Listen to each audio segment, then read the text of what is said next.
Seja bem-vindo a mais um Ensino Fiel. Para João Calvino, a palavra de Deus deve ser o guia e o mestre do cristão, e sua exposição e aplicação devem edificar a igreja e também influenciar a sociedade. Na aula de hoje com o Dr. Hermes Steinmeier, analisaremos como a Escritura moldou a visão de Calvino e como os seus ensinamentos sobre a vocação cristã impactaram não apenas a vida dos crentes, mas também a economia e a sociedade. Pedimos que avalie ou curta este episódio na plataforma onde estiver nos acompanhando. Isso nos ajuda a aprimorar os conteúdos e também a alcançar mais pessoas. Ensino Fiel, episódio 32. A Ética Social de Calvino. Aula 4 do curso O Pensamento Reformado, com o Dr. Hermes Steinmeier do Cursos Fiel.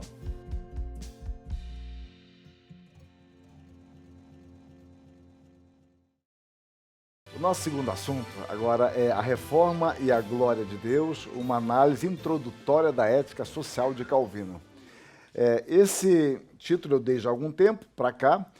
Quando eu estava revendo os esboços, se eu fosse possível, eu chamaria de um esboço de análise introdutória, porque é muita coisa para pouco tempo, igual a Reforma que nós vimos há pouco. E eu começo, como sempre, para pensar. Começo com João Calvino.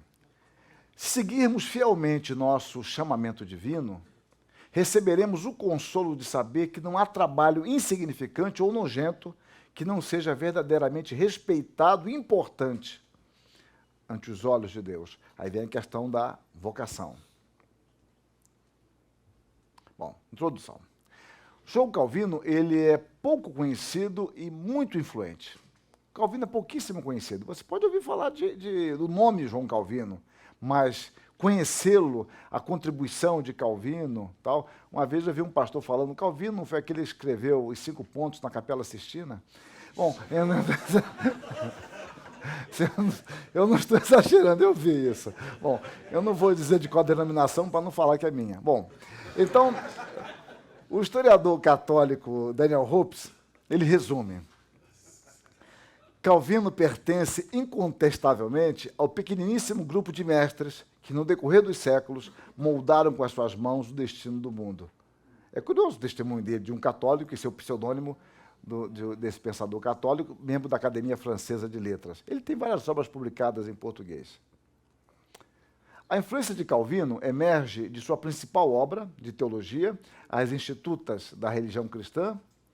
Eu coloco a data 36 a 59, porque foi o período que ele escreveu, né? Calvino escrevia em latim e traduzia para o francês. Então, essa, 1559, foi a última edição dessa obra em latim. E quando ele se deu por satisfeito, ou seja, ele entendeu que agora havia concluído a sua obra. E os comentários de quase toda a Bíblia, os quais, conforme desejava, deveriam ser lidos em conjunto com as institutas e de seus sermões. Nós temos poucos sermões de Calvino em português. Temos uma edição aí de 200 e pouco sermões e nós temos, Calvino escreveu, aliás, desculpe-me, sermões nós estamos dizendo, não, temos 200 e poucas cartas. Sermões nós temos uma, que eu lembre, né? Minha memória é pródiga em sua infidelidade. Mas eu me lembro de, publicado por uma editora Monergismo, de Brasília, nós temos alguns sermões de Efésios, capítulo 1. Só. Que eu me lembro em português, nós temos sermões sobre Efésios, capítulo 1. Eu lembro porque eu prefaciei essa obra lá da Monergismo. Bom, ele assim procedia porque cria na autoridade, fidedignidade e relevância das Escrituras. A pregação da palavra era a prioridade do seu ministério.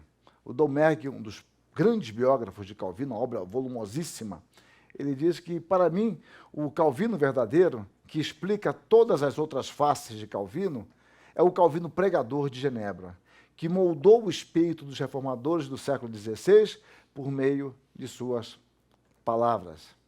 Calvino, ele vai exercer uma influência em diversas áreas do conhecimento, apenas expondo as Escrituras. É algo curiosíssimo. Ele expunha as Escrituras.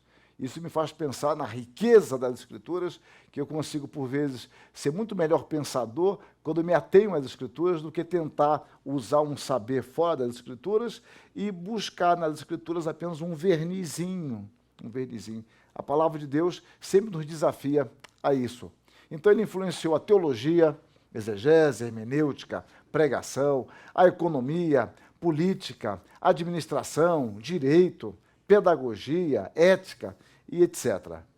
Deus, para ele, frase de Calvino, Deus é o autor da pregação. Como nos chama a atenção Parker, Calvino incansavelmente, domingo após domingo, expunha a Escritura à sua igreja, à sua congregação. Algo magnífico. Incansavelmente ele expunha a Escritura. Ele não tinha devaneios.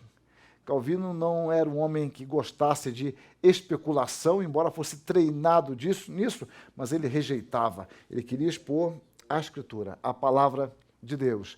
Ele expunha a palavra porque cria nesta palavra. Ele seguia este caminho porque cria e vivia este caminho. Daí dizer quão necessária é a pregação da palavra e quão indispensável é que a mesma seja realizada continuamente. A sua motivação caminhava em duas direções complementares e inseparáveis.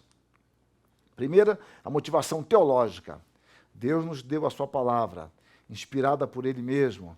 Devemos considerá-lo, no caso Deus, como guia e mestre, e Deus nos guia por meio da sua palavra. Daí a necessidade de expor essa palavra, levar os fiéis a lerem e meditarem nesta palavra. E também havia um caminho pastoral. Ela é instrutiva, completa para todas as nossas necessidades. A palavra é doce ao paladar dos crentes. Deus quer que sua igreja seja edificada com base na genuína pregação de sua palavra, não com base em ficções humanas. Nesta categoria estão questões especulativas que geralmente fornecem mais para ostentação ou algum louco desejo do que para a salvação de homens. Então, a importância, é um desafio isso. A leitura do comentário de Calvino das pastorais é um desafio a que nós estudemos a palavra, preguemos a palavra, vivemos a palavra. Eu tenho sustentado que todo aluno que deseja ir para o seminário, antes deveria ler as pastorais. As pastorais é magnífica. Ler as cartas pastorais, o comentário que faz de Calvino é interessante. Muito edificante. Calvino compreendia que a pregação expositiva consistia na explanação e aplicação do texto.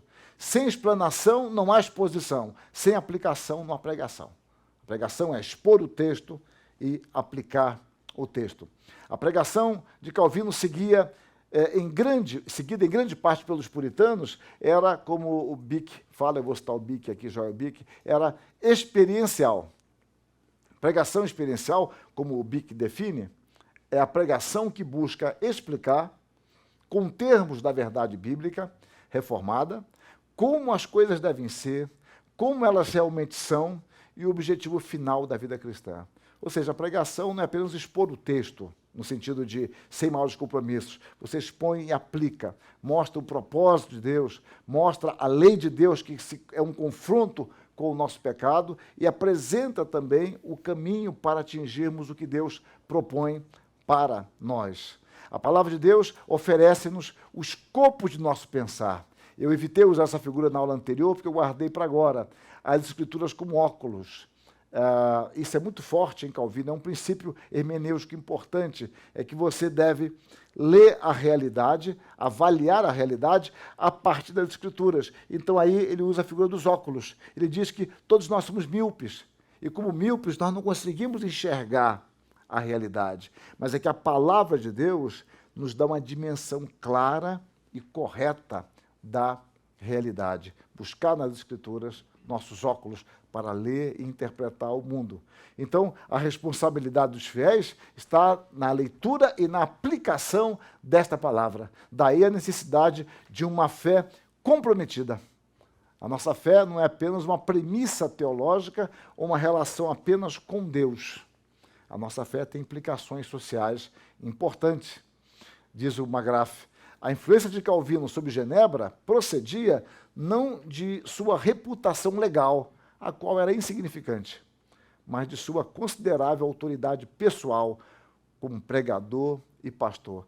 Ele fala legal e significante, porque Calvino nem sequer era cidadão suíço. Ele não pertencia à Suíça. Ele só foi reconhecido como cidadão genebrino já no final da vida dele. Então, ele não tinha poder decisório, ele tinha poder de influência. Mas esse poder de influência, segundo o Marggraf, vem do fato da sua autoridade pessoal como pregador e pastor. Calvino e a sua perspectiva de trabalho. Para pensar. Aí a frase do tim dele que eu guardei para agora.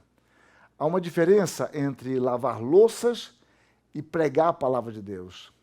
Mas no tocante a agradar a Deus, nenhuma em absoluto. É muito interessante pensar nisso, né? A vocação. Então, qual é a sua vocação, talvez, um sábado à tarde, sua esposa exaurida? Talvez seja lavar louça. E qual o problema? Ou varrer à frente da casa, sem cantar música, é claro, mas ir varrendo. Então, você pode ser. Vocês gostam, né? Tá bom. Então, vocês se despertam, né? Não existe monasticismo no cristianismo, diz o Francis Schaeffer. Ele não está falando que não existe, que ele não vê, não. Ele diz que não há espaço para isso no cristianismo, uma vida isolada. Bom, a reforma, ela vai resgatar o conceito cristão de trabalho, fazendo uma crítica fundamental à concepção monástica medieval. É claro que eu gostaria de trabalhar, não seria numa aula nem 2 nem 5, sobre o conceito de trabalho entre os gregos, romanos, judeus, até chegar à reforma. Mas aqui eu já estou pegando a reforma e ela resgatando o conceito de trabalho. Ele, por exemplo, vai eliminar aquela distinção entre vida ativa, representada por Marta, e a vida contemplativa, representada por Maria, sendo este o modelo do caminho monástico. É uma leitura que nós fazemos até hoje, eu creio que é uma má leitura do que Jesus Cristo disse, então nós ficamos sempre privilegiando apenas a vida contemplativa. Quando você tiver um edifício em chamas, você valoriza o bombeiro contemplativo. Então, são funções diferentes, atividades diferentes, personalidades diferentes. Bom, na ética do trabalho, Lutero e Calvino estavam acordes quanto à responsabilidade do homem de cumprir a sua vocação por meio do trabalho. Quando quis Deus, escreve Calvino, que o homem se aplicasse a cultivar a terra, na pessoa do homem condenou Deus à ociosidade e à indolência. Portanto, nada é mais contrária à ordem da natureza que consumir a vida comendo, bebendo e dormindo. Né? 3 divisões aqui no sermão, comer, beber e dormir. Né? Só falta o texto. Então, Deus condena esse tipo de atitude, de comportamento. Lutero, ele vai ter uma influência decisiva aqui, quando ele traduz o Novo Testamento em 1522, e ele está em busca de uma palavra para trabalho. Então, ele vai usar a palavra beruf em lugar do arbeit. Arbeit, que era uma palavra derivada de arvos, terreno, arável, que seria a palavra mais adequada, mas ele usou o beruf. Beruf acentua mais o aspecto da vocação do que do trabalho propriamente dito. Isso vai ajudar a mentalidade protestante, de que há um trabalho. Você observa, eu não posso desenvolver isso aqui, eu trato no meu livro sobre Calvino, mas eu posso aplicar que o protestantismo, como se abeberou dessa ideia, introduziu essa ideia,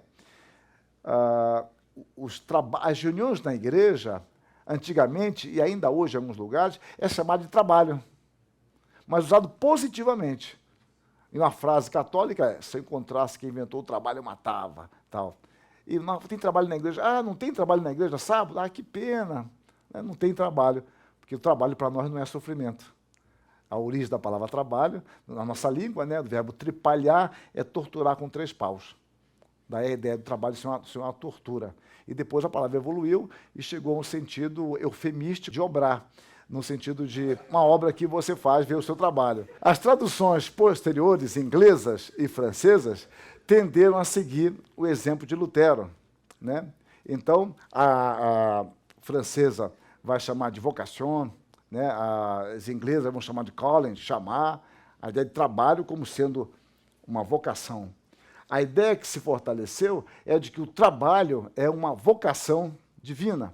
Calvino diz, Se seguirmos fielmente nosso chamamento divino, receberemos o consolo de saber que não há trabalho insignificante ou nojento que não seja verdadeiramente respeitado e importante ante os olhos de Deus. Combatendo a interpretação clerical medieval que estimulava a ociosidade e especulações inúteis, ele vai dizer: é um erro que aqueles que fogem dos afazeres do mundo e engajem-se em contemplação estão vivendo uma vida angelical. Sabemos que os homens foram criados para ocuparem-se com o trabalho e que nenhum sacrifício é mais agradável a Deus do que quando cada um atende ao seu chamado e procura viver completamente em prol do bem comum. Isso aqui vai caracterizar bastante o pensamento de Calvino, o viver em prol de um bem comum. Trabalho tem também para Calvino uma visão, uma função social. O amor nos leva a fazer muito mais. Ninguém pode viver exclusivamente para si mesmo e negligenciar o próximo. Todos nós temos de devotar-nos à ação de suprir as necessidades do próximo. Quando eu trabalho com meus alunos na pós-graduação, eu chamo a atenção para essas frases e outras de Calvino e mostrando aqui está o pai do capitalismo, né? O que ele diz? Tem nada a ver. É muito curioso, mas vamos caminhar um pouco mais. Ele entende que a indolência e a inatividade são amaldiçoadas por Deus. Então, eu volto à questão, que é muito forte em Calvino. O trabalho está relacionado com o progresso do ser humano, de toda a raça. Há um crescimento, que a gente fala, um crescimento sustentável. O ganho ilícito, por meio do qual o patrimônio de nosso próximo é dilapidado, é, na realidade, não um sinal de inteligência, mas de iniquidade. É, portanto, uma forma de furto. Quando ele comenta o não furtarás, ele entende que quando você trabalha inadequadamente, você faz um trabalho mal feito e recebe por isso, você está furtando daquele que o contratou. Quando você está explorando de alguém, você está enriquecendo, mas explorando pessoas, você está roubando delas. Lutero também é muito bom comentando isto. Mais tarde, o grande teólogo genebrino Francis Turrentini, interpretando o pensamento de Calvino, diria que receber salário por um trabalho mal feito é uma forma de roubo. Portanto, não se deve fazer um uso pervertido dos labores que outras pessoas empreendem em seu próprio benefício. Eu sempre vejo que a ideia da procura e da oferta, como uma lei que rege o mercado, ela contém em si vícios e coisas malévolas. Nós não podemos simplesmente ser regidos pela lei da procura e da oferta. É preciso que haja um equilíbrio para que não haja desvios e extorsão. Eu tenho que pensar com equilíbrio nisto. Mas vamos caminhar aqui. Essa é uma questão pouco explorada em Calvino e é fundamental. O que ele chama de empréstimo de produção ou de aplicação. Antes de desenvolver aqui, é o seguinte. Calvino ele diria o seguinte: vamos supor que um de nós tem um carrinho de pipoca. Nós temos um carrinho de pipoca em frente a uma escola e a diretora já nos conhece, e nós estamos ali há muito tempo, ela tem preocupação em nos manter ali, porque sabe da nossa idoneidade, tal. Não vendemos drogas, nada disso. E essa senhora vai abrir uma outra escola, e ela me chama e fala: olha, eu vou abrir uma outra escola no outro bairro, você teria condições de ter um outro carrinho lá? Aí, qual horário? Esse mesmo horário. Olha, eu posso dar a resposta na semana que vem? Pode sim. Essa escola eu devo abrir daqui a um mês, mas eu quero logo contratar o senhor, acordar com o senhor, antes que cheguem pessoas lá estranhas. E o senhor eu confio e tal. Bom, eu falo com meu filho, ele topa. Dá para trabalhar assim, pai. Mas há um problema. Eu não tenho dinheiro. Então, eu não tenho dinheiro para comprar um outro carrinho. E vamos supor que esse carrinho custa R$2.000. Eu não sei o preço, mas vamos supor R$2.000. E eu procuro um irmão meu da igreja e falo: fulano, você tem R$2.000 para emprestar por causa disso? Ele fala: eu tenho na poupança, mas eu posso tirar. E você paga os juros da poupança. A poupança está dando aí o quê? 1%? Eu sei que não está dando 1%. Mas 1%? Tá bom, você me dá 1%. Tá bom. E talvez eu pense: não, fulano, vamos fazer o seguinte. O banco está me pedindo 6%. Eu te dou 2%. Não, tudo bem, 2%. Bom, então Calvino entende que, nesse caso, é lícito que eu cobre juros, porque a pessoa vai ganhar em cima do meu patrimônio. O meu patrimônio vai gerar bens para ela, para que ela possa ter recursos. Então é lícito que eu aceite juros, não juros extorsivos, porque Calvino já lutava com isso, com essa prática comum na Europa. Então isso é chamado de empréstimo de produção ou de aplicação. O François Torrentini comentando Calvino, né? É justo que aquele que recebe benefício do dinheiro de outro o faça também participante dele, de cujo auxílio ele ganha este benefício, como uma compensação devida. Bom, agora vamos para frente. O empréstimo de consumo ou de assistência. Minha filha está doente, precisa fazer um exame médico, o plano de saúde não cobre aquele exame, o exame mais sofisticado que o plano de saúde cobre ultimamente é exame de sangue. Então não cobre aquele exame e ela precisa fazer com urgência. E aquele exame é R$2.000. Exame sofisticado, tal. Eu não tenho como levar minha filha em tal lugar, naquele grande centro, me hospedar, R$2.000. E eu procuro uma pessoa da igreja, e ela tem também, ou na poupança, ou tem em casa, não importa, e essa pessoa me empresta esse dinheiro, e nesse dinheiro seria imoral, na visão de Calvino, eu cobrar juros. Porque esse dinheiro não é para gerar recursos, isso é de consumo ou de assistência. Ele precisa desse dinheiro por uma questão fraterna, a sua família, e eu posso assim fazê-lo. Eu tive um colega que ele praticava isso, e ele ainda me colocava uma cláusula a mais. Ele emprestava e colocava como fundo perdido. É interessante. Ele um dia me falou, foi meu grande mestre, um dia ele me falou assim, a respeito de um empréstimo, falou, não, olha, eu empresto quando eu posso dispor do dinheiro. Então, se eu posso dispor do dinheiro, eu não penso mais naquilo. Se voltar, voltou. Se não voltar, também eu não faço mais conta daquilo. Eu achei muito interessante o princípio. Então, o Lasky comenta que ele entendia, Calvino, que os empréstimos que desenvolvessem um negócio são diferentes dos empréstimos feitos a um homem faminto. E que lucrar no primeiro caso é algo legítimo, mas não no segundo. Ele fala do faminto, mas poderia ser uma doença, né? Alguém, uma necessidade premente. Bom, não devemos nos aproveitar das necessidades alheias vivendo simplesmente de transações financeiras. Ainda que o dinheiro emprestado a juros seja permitido, prática tão comum na Europa há muitos séculos antes de Calvino, o trabalho honesto, fruto do nosso labor, é que deve ser a fonte de recursos para a manutenção de nossa família. Então, ele combate a ideia de especulação, por exemplo, queimar cebola para a cebola aumentar o valor e eu poder ganhar mais, por exemplo. É claro que vocês jamais ouviram falar disso. Então, ele é totalmente contrário a esse tipo de ideia. Eu vou retornar isso de uma outra forma. Trabalho, poupança e frugalidade. Calvino defendeu 3 princípios éticos fundamentais: trabalho, poupança e frugalidade. Qual é a ideia?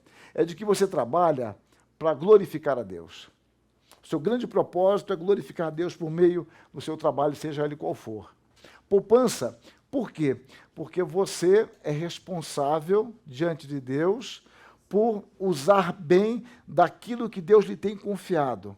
Você não é senhor, você está prestando um serviço a Deus. E a frugalidade, por quê? Porque a minha poupança tinha um sentido social. Então eu não preciso viver com ostentação. Eu não preciso gastar desnecessariamente. Eu não preciso imaginar para mim vários modismos e começar a dilapidar o que Deus tem me dado. Porque eu estou gerindo um bem que pertence a Deus. Ele não abriu mão deste bem. Ele continua sendo o Senhor desse bem. Fundamentos da nossa ética. Bom, para pensar. Dr. Daryl Hart. Se as reformas de Calvino desempenharam um papel central na história do Ocidente, elas o fizeram não por serem princípios de organização que moldaram desenvolvimentos políticos e econômicos, e sim por causa de suas exigências de que os crentes e as congregações conformassem individualmente sua vida à palavra de Deus. A questão não está nos princípios enormes, norteadores, mas no princípio de que você deve viver de acordo com aquilo que você crê nas Escrituras Sagradas. Então a sua vida e a sua pregação são modeladas pela palavra. Depois o Bavinck, né, dos grandes teólogos holandeses, talvez o maior, desde o princípio, a reforma foi um movimento tanto religioso quanto ético. Continuemos. As cartas de Calvino, bem como os seus sermões, revelam uma preocupação eminentemente pastoral e uma coerência de pensamento amparada nas Escrituras Sagradas. A sua fé e prática eram decorrentes de sua compreensão bíblica, da sua leitura e interpretação bíblica. E é por isso que, quando ele está prestes a morrer, ele se despede, e há um quadro famoso dessa despedida, embora um quadro exagerado, é um quadro que mostra mais pastores do que Genebra tinha, de fato. Mas, de qualquer forma, é um quadro representativo dessa despedida de Calvino com os pastores em Genebra, em 28/4 de 1564. Ele diz lá no seu discurso: a respeito de minha doutrina, ensinei fielmente e Deus me deu a graça de escrever. Fiz isso de modo mais fiel possível e nunca corrompi uma só passagem das Escrituras, nem conscientemente as distorci. Ou seja, ele não está dizendo que ele nunca torceu o texto da Escritura. Qualquer um de nós pode fazer isso. Eu não creio que ele tenha feito, mas ele está dizendo, nem conscientemente as distorci. Ou seja, a preocupação de expor a Escritura como ele de fato cria, que o texto assim o dizia. Então, a ética de Calvino tem como um de seus fundamentos a doutrina da providência. Como assim? Crê que é impossível uma vida cristã autêntica sem o descanso proveniente da confiança subjetiva do cuidado de Deus. Por que eu estou colocando confiança subjetiva? Porque a confiança é algo subjetivo. Ou seja, alguém é digno de toda a confiança, mas eu não confio.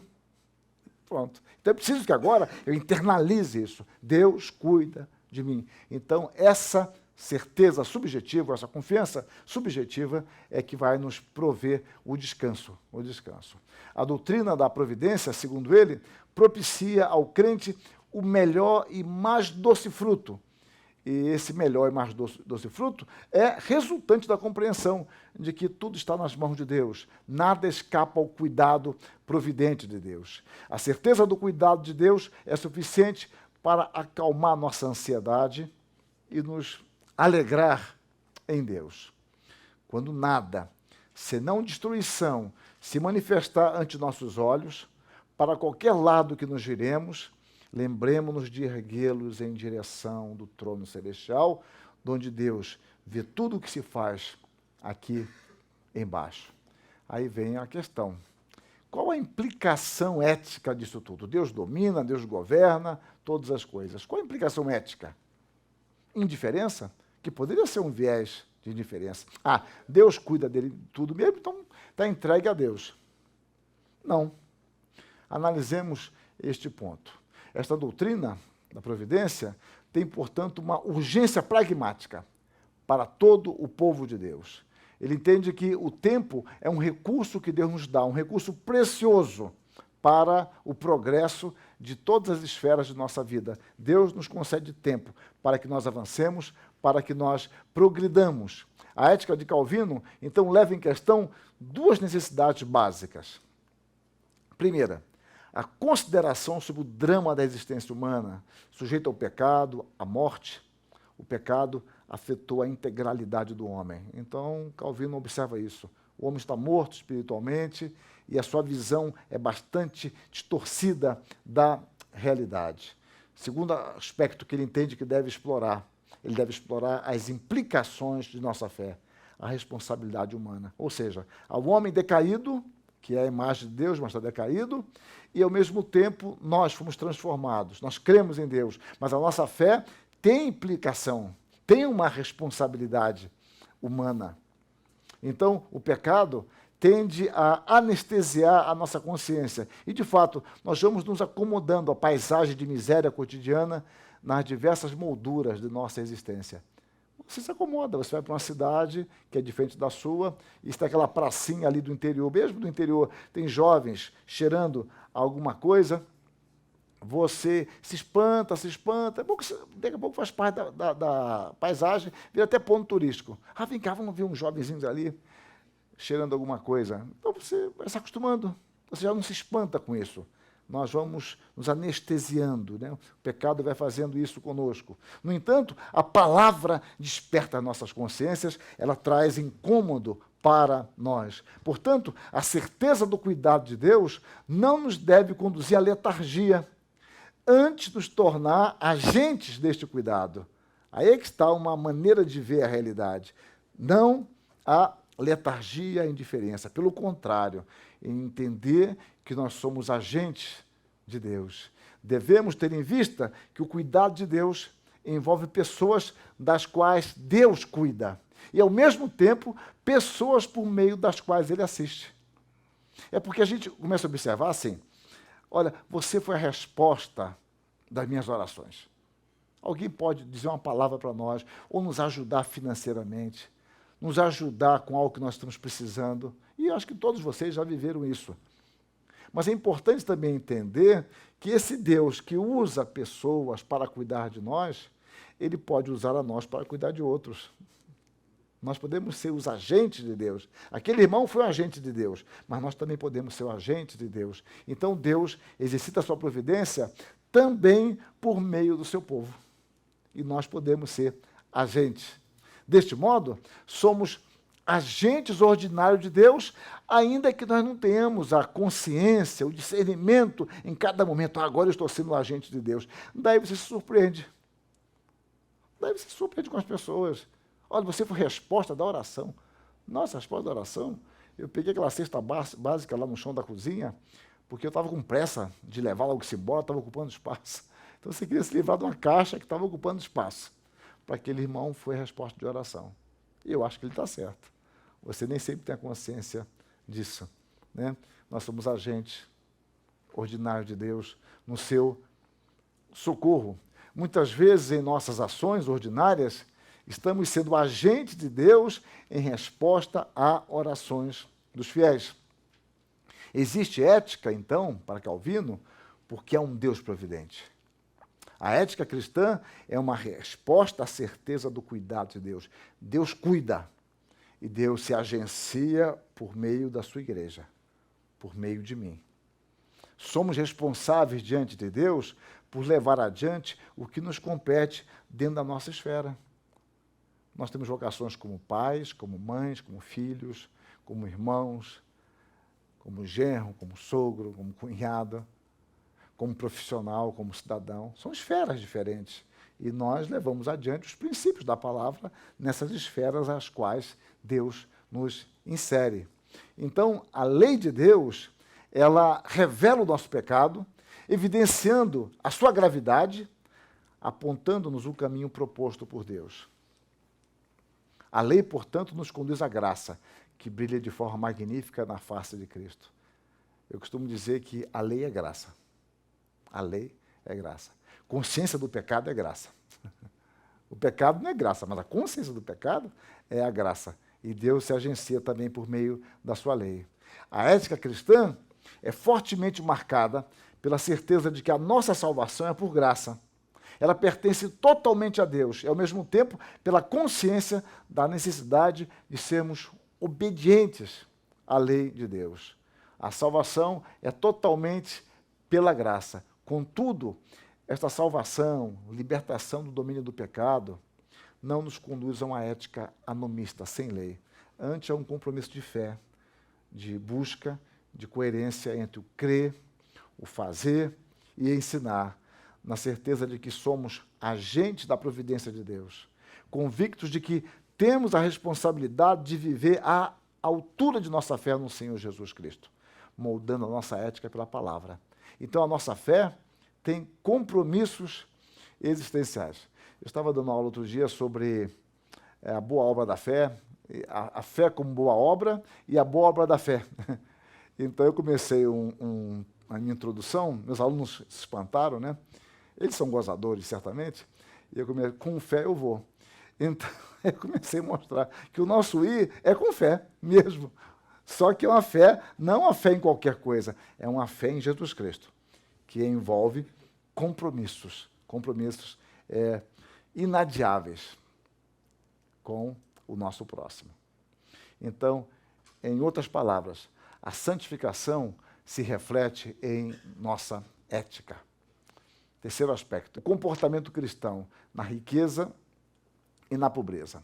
Quando ele interpreta Hebreus 13, 16, ele entende que os benefícios que nós prestamos ao nosso próximo se constituem parcialmente num culto oferecido a Deus, sendo isto uma grande honra que Deus nos concede. Então, a partir das Institutas, eu começo a tirar alguns princípios nesses 15 minutos que eu tenho. Em tudo devemos contemplar o Criador e dar-lhe graças. Devemos considerar em tudo que temos a bênção de Deus. Calvino, ele nos desafia a refletir sobre os feitos de Deus, a cultivar uma sensibilidade espiritual que às vezes nós vamos perdendo. Nós vamos perdendo. Você passou uma fase muito difícil, quando entra a fase boa, você está alegre, sempre lembrando, daqui a um tempo, parece que aquilo nunca existiu. Então, cultive uma sensibilidade espiritual que nos faça enxergar com gratidão e louvor os atos de Deus em nossa existência, a fim de nós não sermos injustos. Os recursos de que dispomos devem ser um estímulo a sermos agradecidos a Deus por sua generosa bondade. Segundo, usemos deste mundo como se não usássemos dele. Devemos viver neste mundo com moderação, sem colocar o nosso coração naquilo. E é diferente.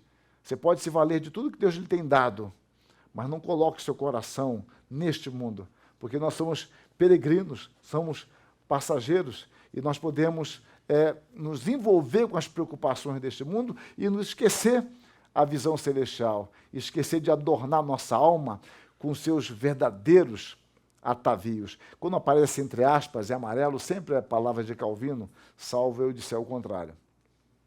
Terceiro, suportemos a pobreza, usemos moderadamente da abundância. Difícil as duas coisas, né? Difícil as duas coisas. Eu estou aprendendo desde a minha infância a primeira parte. Vamos ver.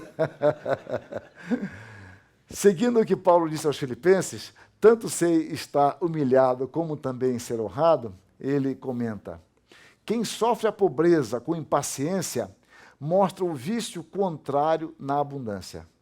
Quero dizer com isso que quem se envergonha de andar pobremente vestido se vangloriará de ver-se ricamente ataviado.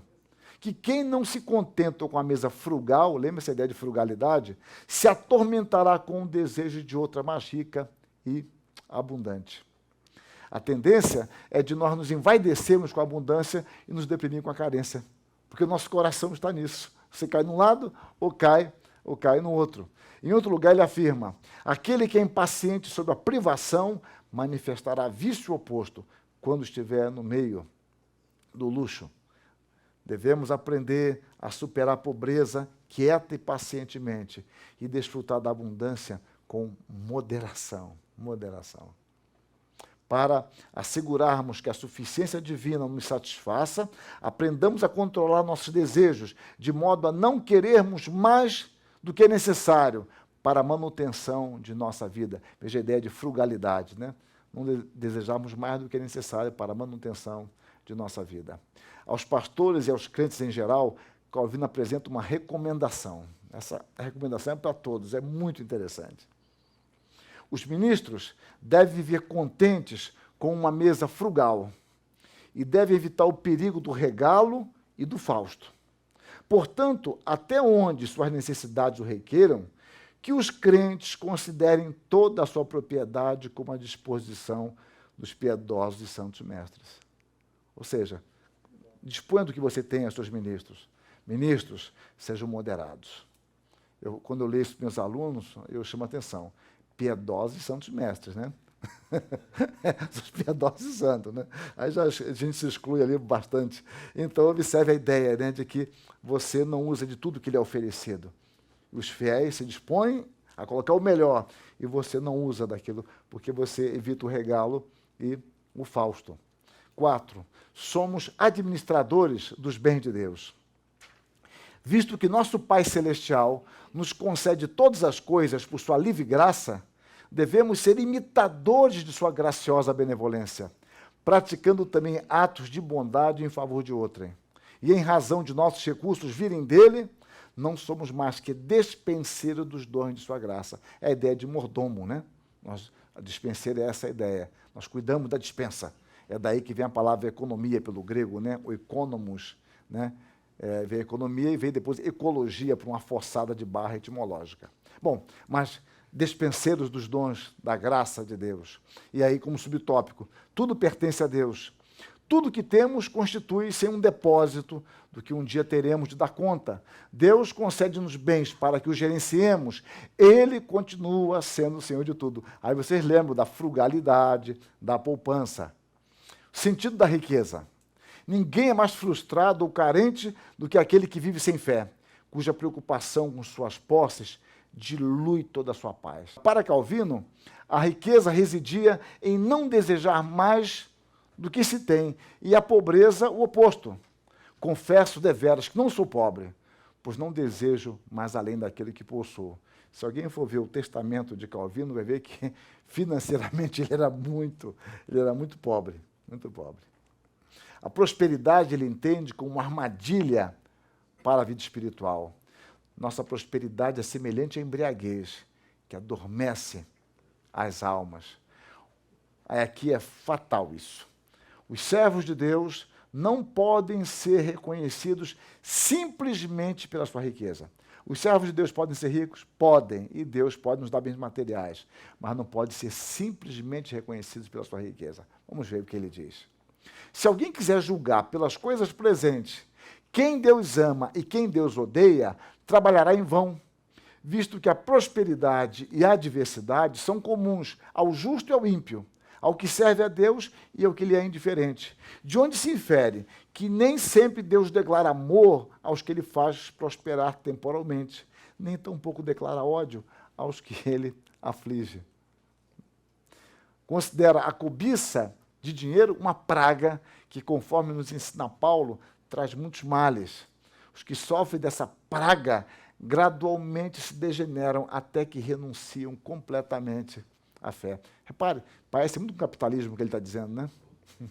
Portanto, é uma tentação muito grave, ou seja, avaliar alguém, o amor e o favor divinos, segundo a medida da prosperidade terrena que ele alcança.